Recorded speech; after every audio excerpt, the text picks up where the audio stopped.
Katika mazingira ya sasa duniani, changamoto zinazohusiana na ufadhili wa ugaidi, utakatishaji wa fedha na ulinzi wa taarifa binafsi zimekuwa zikiongezeka. Hali hii inatulazimu kuhakikisha huduma zetu zinaendeshwa kwa uwazi, uwajibikaji na kuzingatia sheria na taratibu ili kulinda heshima ya kanisa na huduma hii kwa ujumla.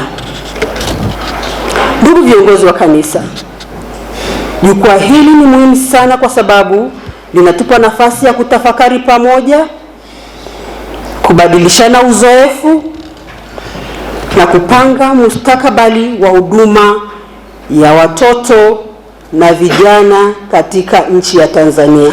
Tunahitaji kuendelea kushikamana kama kanisa ili kukabiliana na changamoto za kiutendaji kwenye eneo la fedha